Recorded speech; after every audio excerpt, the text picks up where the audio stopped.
Hello, my dear students. Welcome back to your English class. I hope you all are fine and staying at home safely.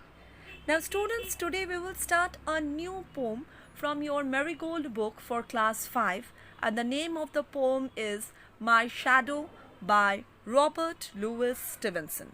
Now, before starting with the explanation of the poem, let us discuss about what the poem deals with.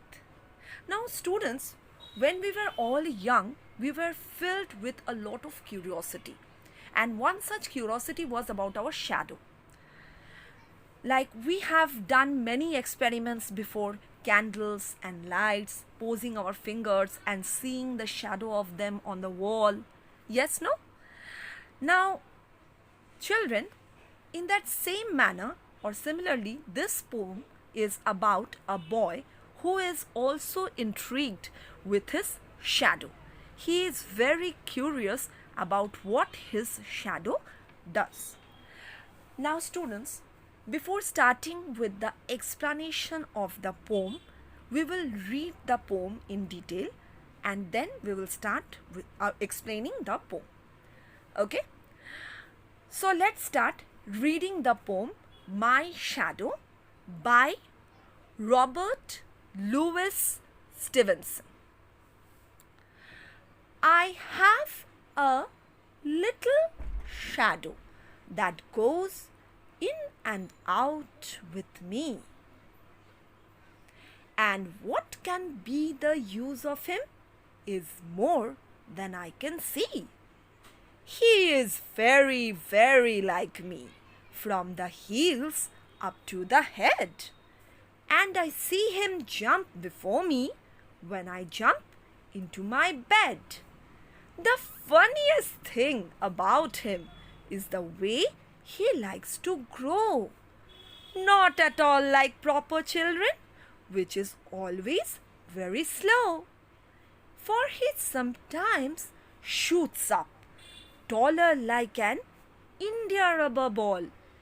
And he sometimes gets so little that there's none of him at all. One morning, very early, before the sun, I was up. I rose and found the shining dew on every buttercup. But my lazy little shadow, like an errant sleepy head, had stayed at home behind me and was fast asleep in bed. Now, students, we will start with the explanation of this poem My Shadow. Now, this poem My Shadow is a poem written by Robert Louis Stevenson.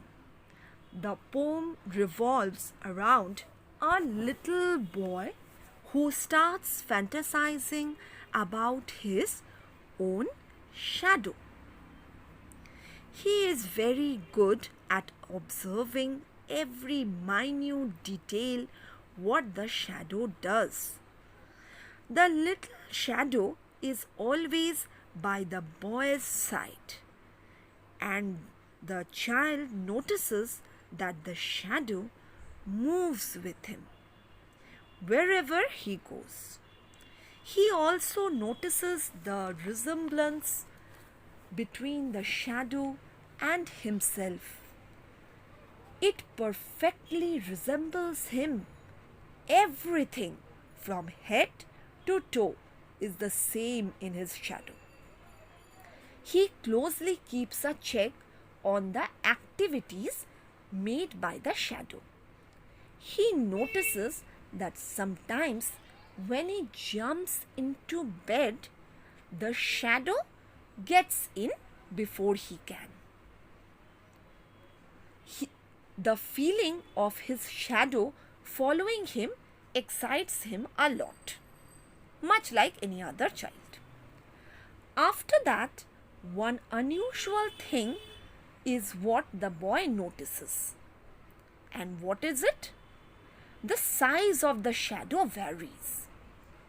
The child is a bit confused about how the shadow is able to change its size so often It is not like the normal kids who grow at a normal rate. This getting bigger and smaller excites the boy too, because he had never seen this before, right? It is because he has never witnessed anything like this before. Right, children? He further realizes that the shadow is not like other children. The shadow is not normal in its behavior. The child thinks the shadow plays tricks on his mind. When the boy is playing, the shadow is always nearby. The boy even assumes that the shadow is a coward, and this is the reason why it does not leave him ever. Moreover, the shadow's behavior of staying behind and always following the child strengthens this assumption of his. In the last stanza, the boy's morning experience is told, where he gets up early in the morning one day before sunrise. The morning is beautiful and dewy, and he can see the dew on every leaf and flower. As the sun is on the horizon, there is not much light around.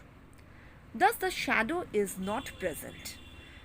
Being the naive child that he is, the boy is excited as the shadow did not follow him for the first time.